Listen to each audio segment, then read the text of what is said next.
morning, Mr. Pelham. You're going to be long? Well, how do you mean, sir? Well, before you can do me. Do you, sir? My hair. But I did your hair yesterday, Mr. Pelham. The movie is based on a famous short story called The Case of Mr. Pelham, which was dramatized on the Alfred Hitchcock TV show, which is where I first saw it, in which an actor named Tom Ewell was the guy who had a double.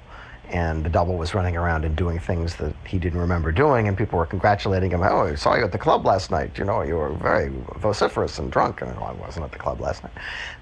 And it's a very mordant and small-scale story in the Hitchcock half hour from the 50s. Then it was remade by Basil Dearden as The Man Who Haunted Himself as a feature in the early 70s. You never played so well, sir. I wasn't here on Thursday. Pelham, here's the fiver I owe you. What for? I bet you £5 you wouldn't beat Frank Bellamy last Thursday. Did me a pound of good to see his pants taken down. The evil twin idea, you know, is something that's been around forever. And, I mean, there's a very famous Hans Christian Andersen story called The Shadow, which is about a man's shadow who becomes bored with the man that he has to mimic all the time. And, you know, the shadow is thinking, I could do better than this guy is if I were alive. You know, if I were, you know, and it ends up with the two, changing places, the shadow taking over the man's life and the man becoming the shadow of his shadow. Who's that? This is Pelham speaking. Who's that? No. Oh, I'm Pelham. I'm speaking from my office. Who are you? I've told you, I'm Pelham.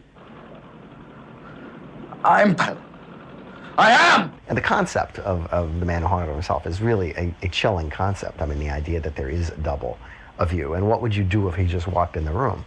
I mean, you would get a chill, I would think, if you didn't actually faint.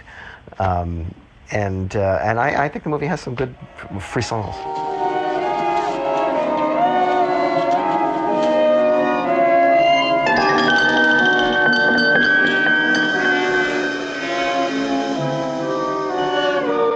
At the end of The Man Who Haunted Himself, there's this great image of after Roger Moore has, killed, or the double has killed, Roger Moore, of him looking, the car crashes off the bridge and he stands there looking down and suddenly clutches his heart, and it looks like he's about to die as well, and then he doesn't.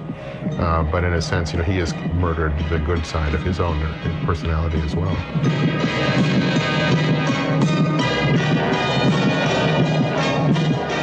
Well, there are different kinds of horror movies. There's horror movies that scare you and shock you and make you jump, and then there's my favorite kind, the kind that give you a chill up your back, like The Innocents or The Haunting, where there's little moments where it's just, you don't understand why. All of a sudden, you're very cold and you've just been chilled. What's the matter with the bloody thing? It looks as though we've got two heartbeats there now.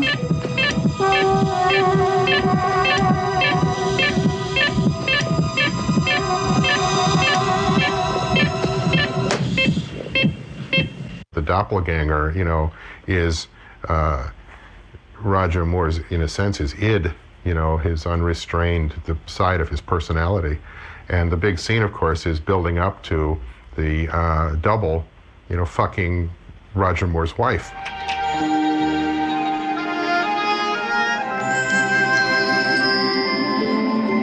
And the wife liking the double better than Roger Moore. So it really is, the whole thing becomes very sexual, which again is Hitchcock. Hitchcock's movies always have a very strong sexual theme running through them.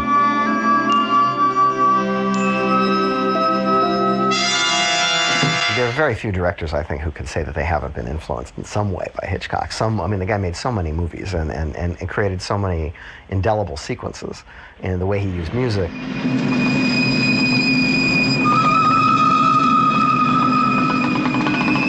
The way he moved his actors around, there's even subconsciously, I would think most directors have been influenced by that.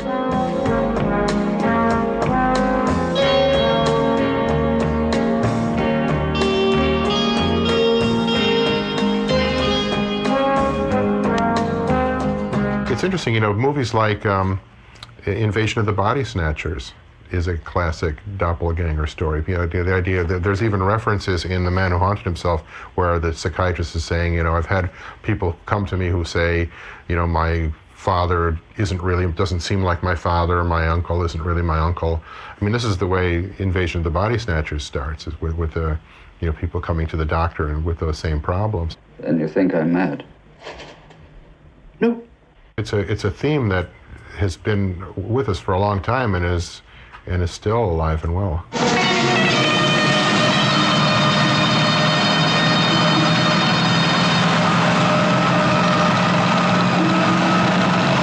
The movie is of its time. I mean, that style is not the way I think anything would be done today. It's a little similar to a scene in Mario Bava's Kill Baby Kill, in which the main character is chasing himself, or chasing someone, and he doesn't realize that it's himself until he turns around. It's a great scene in that movie.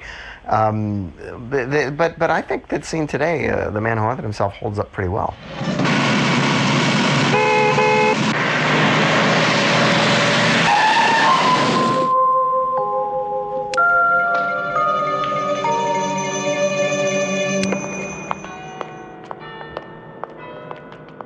The movie itself, I mean, is, it starts out kind of very realistic, and it gets stranger and stranger as it goes along, which I think is quite wonderful. And even the lighting effects in the movie, it starts out very naturalistic and kind of almost like a TV movie or something like that. But as it goes along, he starts using strange camera angles. He starts using colored lights. I mean, there's a sequence where they're dancing at a party, and the lighting all of a sudden is this weird pinky. Oh, come on, one more. No, I'm going to take you home. I don't want you cracking up on me again. It gets more and more kind of surreal, and I think what he's trying to suggest is the idea that Roger Moore's character is going crazy, and so that his perception of the world becomes more and more surreal. Hell!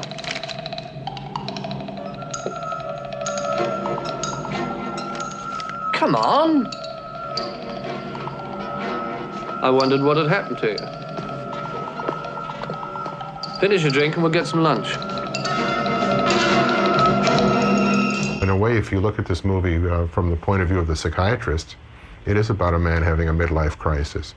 It is about a man who's unhappy with his marriage and with his own life, and is so buttoned down and so restrained that he is literally going to pieces. Help me. But darling, what's the matter? Drowning. What can I do? Telephone. This number. Yes, of course. Who is it? Just ring. It's the doctor. What shall I say? Tell him to come and fetch me. One of the books that I've read was talking about how Hitchcock is, his movies are about objects, which is interesting, and about how objects become very powerful. And there were things in The Man Who Haunted Himself, like the match that he would break in half, became a very important thing in the story. That this little gesture, there were these very big close-ups of the match being broken. He keeps finding a cigarette with the match broken, at his club and at his house, and and so forth, which basically says this double was there. These images of these things become huge and very powerful. You mean I was here? Actually here with you? Of course, here, with me.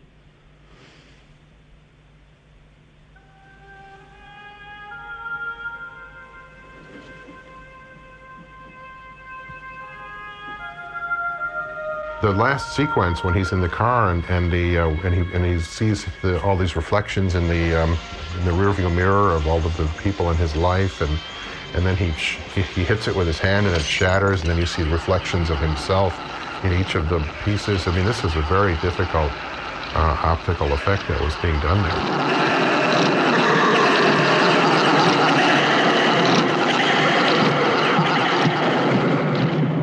There is one shot in it, which is, I was looking at it going, I wonder how they did this, where the two of them walk, he walks in a circle around himself. You know, usually in those days they would be doing split screen things where one guy would be on one side of the screen and the other one would be on the other, and it was simply a matter of masking the lens and shooting it, you know, recranking the film and shooting it twice. But in this one, he actually walks around with the other figure, which, you know, in those days would be a pretty difficult thing to do. I could have been seen wearing it, but didn't. And that suit. The city accepts certain conventions, you know. A lot of the dissolves, I think there's one where they go into his eye and it turns into the sun setting.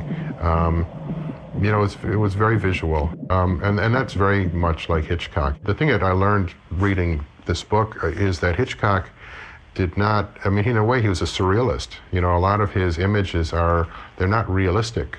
They're completely surreal.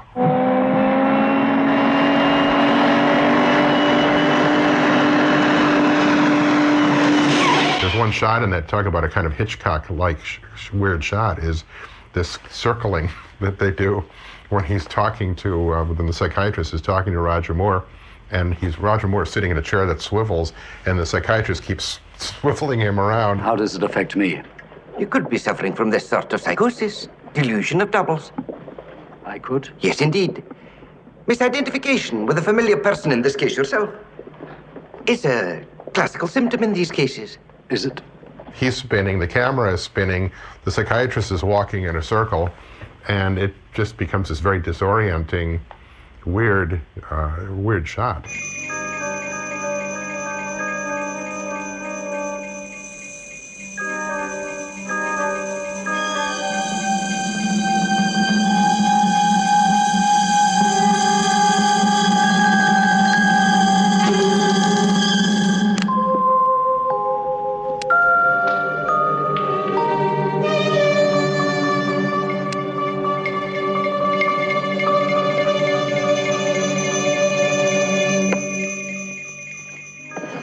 I like Roger Moore. It's an interesting, you know, thing, because in the original Hitchcock version of this, they had Tom Ewell playing that part.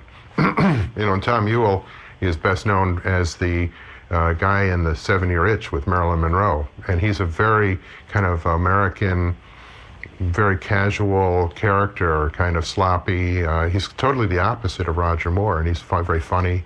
And in this, they really got into the idea of Roger Moore being a very buttoned-down character, you know, which is sort of going against type in a way, because Roger Moore had this reputation as a ladies' man, you know, even then. I'm sorry.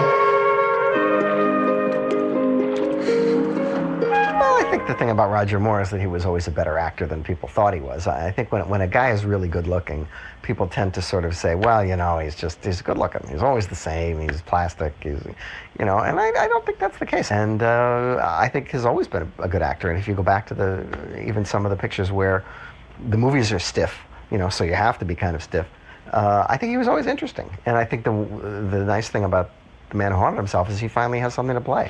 Who is he? Where is he? I want to see him! What is it, Luigi?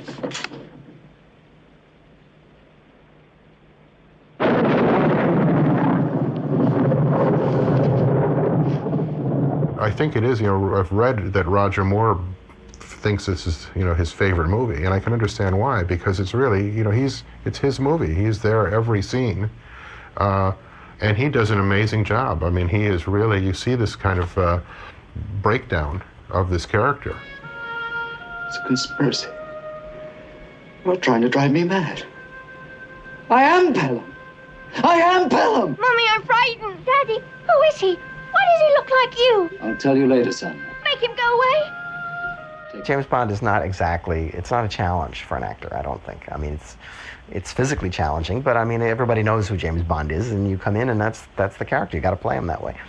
But in this movie, I mean, he runs the gamut. I mean, I'm sure he had a great time doing it.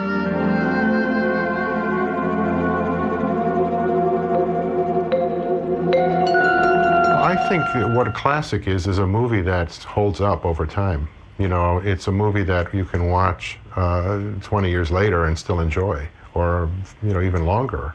You know, movies like, you know, the original Boris Karloff Frankenstein, or, you know, I mean, it's a classic movie because it still is entertaining and thrilling and, and scary.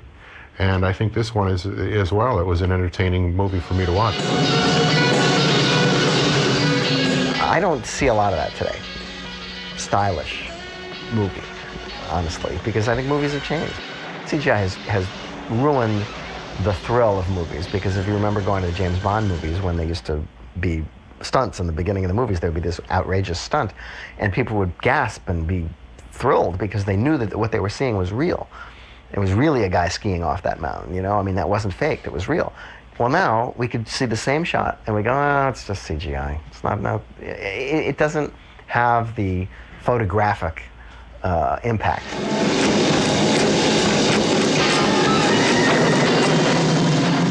Today, I'm sure these movies seem somewhat quaint to the kids who go to, you know, razzle-dazzle, one cut every couple of frames movies. Will they always be appreciated? I'd like to think so, because the artistry will always be there. But it's the same with literature. I mean, you know, certain types of periods in literature, you have to really appreciate what was going on in order to understand what the appeal of a particular work was. I enjoyed it. It kept me going, it kept my interest. And there was a lot of wonderful stuff. The director had done some great work, and the writer and so forth.